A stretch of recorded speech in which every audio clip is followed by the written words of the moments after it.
Jangan lupa subscribe YouTube channel Metro TV News dan jangan lupa nyalakan notifikasinya.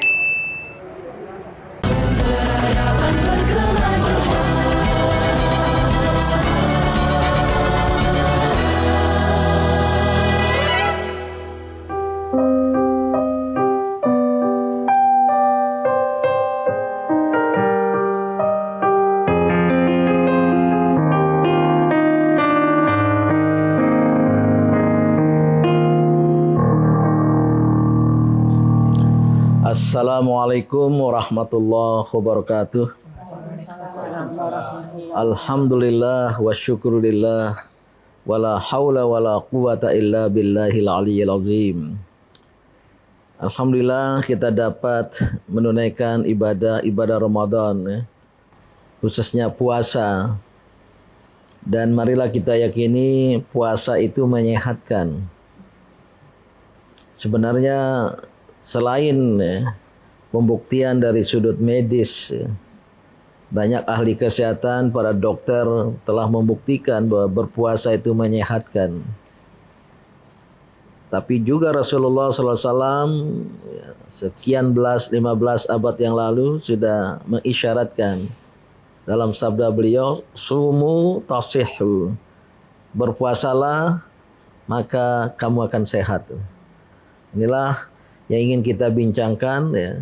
Bahwa salah satu ciri dari bangsa maju itu adalah yang sehat jasmani dan sehat rohani. Ya, ini menarik ya, karena saya tuh masih belum bisa menghubungkan antara kesehatan jasmani sama rohani. Kadang kan ada orang yang fokusnya tuh hanya menjaga kesehatan jasmaninya aja gitu. Jadi rohaninya ya belakangan deh, tapi kok kayaknya mereka masih sehat-sehat aja. Apakah hubungannya sangat erat? Ya, jelas erat sekali ya hubungan jasmani dan rohani. Karena jasmani atau jasad, jisim, itu adalah yang melekat pada diri manusia selain ruh, rohani. Kalau jisim, body, jasad, ini kan sudah diciptakan oleh Allah Subhanahu wa taala sejak calon manusia itu sudah berkembang dalam kandungan ibunya. Kemudian ya, Allah berfirman, "Tsumma sawwahu." Kemudian dia Allah menyempurnakan proses kejadian manusia dalam kandungan ibu tadi. Sudah ada mata, sudah ada telinga, sudah ada tangan, kaki pada umumnya, tapi belum berfungsi. Allah berfirman, "Tsumma sawwahu," kami sempurnakan kejadian itu, "wa nafakha fihi min ruhihi." Kemudian dia Allah menghembuskan padanya dari ruhnya. Inilah unsur rohani. Inilah yang membawa kesimpulan manusia terdiri dari jasad dan roh. Yang bertemu, manusia menjadi hidup. Organ-organ yang sudah terbentuk tadi itu menjadi berfungsi. Masih menunggu beberapa bulan lagi. Berapa bulan? 5 bulan lagi. Lahirlah sebagai anak manusia yang utuh. Terdiri dari jasad dan roh. Ya. Sebenarnya dalam bahasa Indonesia dan juga filsafat ada unsur ketiga. Namanya hayat. Ya. Hayat itu bio. Jadi yang menghidupkan jasad. Maka ada yang menyimpulkan, saya kira filsafat Islam, selain jasmani, jasad, rohani, roh, dan ada unsur hayat yang melekat dengan jasad. Maka yang harus sehat itu tidak hanya jasmani, juga rohani. Nah, mana yang penting? Dua-duanya. Nah, mana yang lebih penting? Yang mana duluan yang harus diutamakan? Roh, Atau jasad, mensana in corpore. Sanu. Apa itu? Yang dalam tubuh yang sehat. Dalam tubuh yang sehat, terdapat jiwa yang sehat. dalam jasad yang sehat, terdapat jiwa. roh yang sehat. Itu barat. Itu Yunani. Kalau Islam, karena ruh itu langsung dihembuskan oleh Sang Pencipta, Allah Subhanahu wa taala, maka sebenarnya di dalam jiwa yang sehat, ruh yang sehat, terdapat jasad atau badan. Bukan mensana in corpore sano, mensano in corpore sana. Jadi rohani yang sehat, maka juga jasmaninya akan sehat.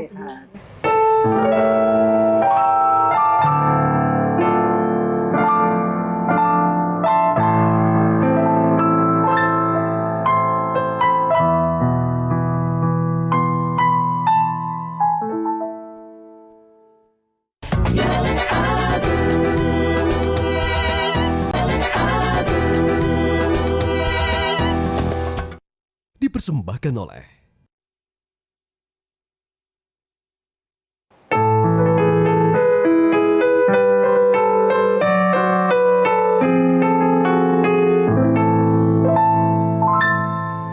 Siapa yang bertanya nih? Boleh, saya BD. Wah, dari belakang, silakan. Jadi saya tertarik justru tadi mensana and corpore sano itu terbalik ya dengan Menurut Islam, badan yang sehat terdapat dalam jiwa yang sehat. akal yang sehat, Ya. atau jasmani yang sehat terdapat dalam rohani yang sehat. Nah ini pengertian, wah ini pencerahan sekali karena selama ini terpatrinya dari kecil itu istilah mensana and corpore sano itu. Gimana nih BD? Islam memandang ini? Kedua-duanya penting. Kedua-duanya jasad dan roh itu ciptaan Allah Subhanahu wa taala lewat proses yang berbeda. Kalau jasad itu secara tidak langsung, yaitu dari bumi, semua yang ada di bumi yang dikonsumsi oleh manusia, dikonsumsi oleh bapak, dikonsumsi oleh ibu, lahirlah gizi. Gizi itu dari bahasa Arab gidha, saripati dari tanah, saripati makanan. Nah, namun ruh itu langsung dihembuskan oleh Allah Subhanahu wa taala. Wa nafakha fihi min ruh, dan dia Allah menghembuskan padanya. Bukan hanya langsung dari Allah, min ruhihi, dari ruhnya. Ruh Allah, ruhnya gitu. Maka ya dari proses penciptaan itu ruh itu ya sangat menentukan. Ya, maka kesehatan rohani utama, dan oleh karena itulah ya, dalam pandangan Islam yang saya pahami, kesehatan rohani itu akan menentukan kesehatan jasmani. Dan saya kira ilmu pengetahuan para ahli medis sudah membuktikan. Coba kalau jiwanya atau rohaninya kacau balau, terganggu nggak kesehatan? Hah? Maka bukan mensana in corpore sano, dalam badan yang sehat terdapat jiwa yang sehat. Dibalik, di dalam jiwa yang sehat Ada jasmani terdapat yang sehat. jasmani yang sehat. Itu kalau tidak salah dibalik bahasanya mensano in corpore sana. Menarik. Nah, oleh karena itu ya, harus diseimbangkan antara kehidupan rohani dan kehidupan jasmani. Ini yang membawa ya adanya kesehatan pada keduanya, sehat jasmani, balance, tawazun, keseimbangan antara sehat jasmani dan sehat rohani. Boleh bisa nanya sebentar, Mas Din, ini apa? Kalau melihat proses penciptaan manusia, Allah menciptakan dengan proses yang begitu indah. Kita jadi berpikir para orang tua, calon-calon orang tua terutama, ini apa yang harus dilakukannya itu harus mempunyai kesadaran yang sangat tinggi, dan seberapa persenkah proses yang dilakukan orang tua itu berpengaruh kepada anak, kemudian proses anak menjadi manusia yang baik itu tadi dilahirkan. Itu saya kira sudah banyak pembuktian ya, bahkan secara ilmiah ya, bahwa pengaruh ya, seorang ibu yang sedang hamil di sebuah ranah wadah yang namanya rahim ya, ada hubungan dengan kata Ar-Rahman Ar-Rahim. Walaupun Ar-Rahim, Ar-Rahmu dekat dengan perut gitu ya. Tapi ada hubungan dengan apa? Sifat Allah Ar-Rahman Ar-Rahim, dan itu pun ada pembuahan itu karena Ar-Rahman Ar-Rahim. Maka harus dirawat dengan penuh kasih sayang. Karena nanti akan mempengaruhi. Ya, menurut penjelasan yang pernah saya baca ya, sang janin yang berada di kandungan ibunya menyatu dengan jiwa ibu. Ya. Sebelum dia nanti dihembuskan roh. Pada fase pertama itu menyatu dengan jiwa ibu, maka sangat mempengaruhi ya, watak ibu. Apa yang sering dia lakukan ketika hamil? Apakah melantunkan lagu-lagu daerah? Apakah melantunkan selawat dan zikir? Karena sang anak, calon anak mendengar. Itu yang disebut prenatal education. Pendidikan prakelahiran gitu. Itu sangat mempengaruhi. Dan ada penelitian, kalau tidak salah di Indonesia ini banyak anak Indonesia terlahir dengan cacat mental. Baik karena persoalan gizi ya, persoalan gizi dari keluarga yang kemudian akan mempengaruhi kualitas pembuahan, tapi juga karena tadi ya prenatal education itu tidak terlaksana dengan baik ya. Tahu-tahu pas hamil bulan pertama, kedua, ketiga terjadi ketegangan antara ibu bapak. Wah ya ada mempengaruhi kita karena itu hubungan kejiwaan. Ya maka kan banyak ibu-ibu yang hamil di daerah-daerah di kampung, kearifan lokal, dia mendendangkan lagu-lagu salawat, mendendangkan melantunkan ayat suci Al-Quran, dengar sang anak itu. Dan oleh karena itu ya ketika dihembuskan roh, jangan lupa roh dihembuskan dan bukan sempat, Allah pernah meminta kesaksian. Alastu bi rabbikum, bukankah aku Tuhanmu? Qalu arwah, ya mengatakan bala syahidna, iya kami membenarkan bahwa sesungguhnya engkaulah Tuhan kami. Itu yang dihembuskan ke dalam jasad dari roh Allah. Coba nanti kita dalami lebih lanjut itu.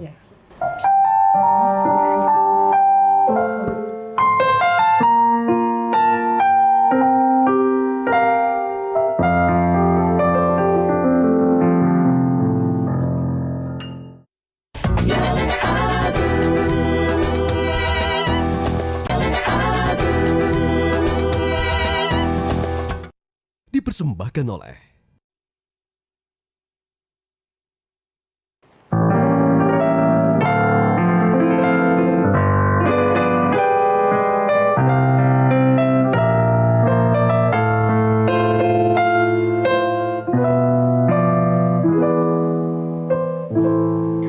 bagaimana sih menjaga keseimbangan antara sehat jasmani dan rohani, gak cuma untuk ibu hamil, untuk yang sedang dikandungan, tapi mungkin untuk kita semua umat muslim. Iya, masing-masing jasmani dan rohani, jasad dan roh itu punya asupannya sendiri, punya nutrisinya sendiri. Untuk kesehatan jasmani ya ada asupan untuk rohani. Makanlah yang halalan thayyiban. Yang halal dari sudut agama, syariat, bukan yang diharamkan oleh agama, oleh sang pencipta, kita imani saja ya. Kalau sudah dilarang ya, makan hewan tertentu, makan makanan-makanan tertentu atau minum-minuman tertentu, kita ikuti sebagai penjelmaan dari ketaatan kita kepada Allah Subhanahu wa taala. Yang diharamkan itu sedikit. Yang tersisa ribuan, ratusan ribu, banyak sekali ya. Tapi yang paling penting juga thayyib. Selain halal, tapi thayyib. Thayyib itu menyangkut kualitas gizi. Halal dan thayyiban itu ya menyatu. Halal, thayyib itu healthy. Ada yang memahami secara sederhana healthy gitu. Nah, itu asupan jasmani. Maka halalan thayyiban. Yang kedua, eating habit. Budaya makan. Ya. Kapan harus makan? Makanlah setelah lapar, berhentilah sebelum kenyang. Ternyata makan malam bagusnya jangan malam. Agak sorean dikit. Karena dekat tidur berjarak. Eating habit. Ya. Yang kedua, sisakanlah ya sepertiga untuk makanan, sepertiga untuk air, sepertiga untuk udara. Itu hadis itu. Itu eating habit. Ternyata asupan jasmani itu ya cukup kompleks ya. Nah, jangan lupa, jangan hanya asupan jasmani, makan, tapi lupa asupan rohani. Rohani, jiwa ini memerlukan nutrisinya sendiri. Itulah baca Al-Quran, ibadat, sholat, puasa, ikut kajian, pengajian, dan lain sebagainya. Itu dalam rangka asupan rohani. Tapi karena tadi rohani sangat penting, ya, karena di dalam dirinya roh yang sehat terdapat badan yang sehat, asupan rohaninya harus juga maksimal. Ya. Ini sering kita tidak berkeadilan, mau sehat jasmani, wah dengan segala pernik, ada Berlebihan. gym, ada apa, itu bagus sekali juga kan, ajaran agama juga. Tapi jangan lupa apa latihan rohani. Diseimbangkan. Nah, sekarang muncul ya, bukan klinik-klinik yang terkaitan dengan fisik, tapi klinik well-being. Mas Dwiki, well-being center. Untuk ada kedirian yang baik, yang sehat jasmani dan rohani, itu sudah berkembang di luar. Bahkan sekarang dikembangkan bukan apa ya, health curation, penyembuhan, tapi apa, health prevention, pencegahan. Jadi ada kawan saya di Kuala Lumpur membuka klinik seperti itu, well-being. Tahu pasiennya orang-orang sehat yang tidak mau sakit. Nah, tapi kalau di Indonesia rumah sakit ya tempat orang sakit. Bahasa Arab mustashfa, Ya, tempat penyembuhan, tempat asyifa gitu. Ini saya kira penting ya bagi kaum beragama, umat Islam khususnya, sehat jasmani dan rohani. Selamat ya. Mudah-mudahan Berapa sehat. bulan? Ini mau 6 bulan. Oh, sudah dihembuskan ruh padanya. Sudah melewati masa. Iya. Seringlah berkomunikasi secara rohani ya dengan apa janin yang ada di kandungan itu. Iya, Beda tadi sudah dijelaskan bagaimana kita untuk menyeimbangkan antara jasmani dan rohani. Nah, sekarang bagaimana nih kita ditugaskan Allah menjadi khalifah di muka bumi ini untuk menjaga diri kita baik sehat rohani sampai akhir hayat. Ini menyindir saya nih. Karena saya mungkin juga belum berhasil mengamalkan itu ya. Sehingga ada komorbid tapi ya pengalaman ya. Jaga tadi apa nutrisi harus halalan thayyibah. Harus thayyibnya penting. Ya kalau sop kaki kambing halal ya. Halal. Nah, tapi kalau terus-menerus belum tentu thayyib. Yang kedua eating habit, kapan kita makan. Sama porsinya ya, kalau berlebihan ya tentu tidak sehat. Yang kedua manage rohani, manajemen kolbu, manajemen rohani. Ini saya kira terapi yang sangat-sangat penting sekarang dan sudah mulai dilirik oleh dunia kesehatan, dunia kedokteran ya. Itulah yang saya sebut tadi Center for Well-being, ya. Sehat jasmani dan rohani. Bangsa maju adalah bangsa yang harus sehat secara jasmani dan rohani. Indonesia sehat jangan hanya jasmani, tapi juga sehat rohani.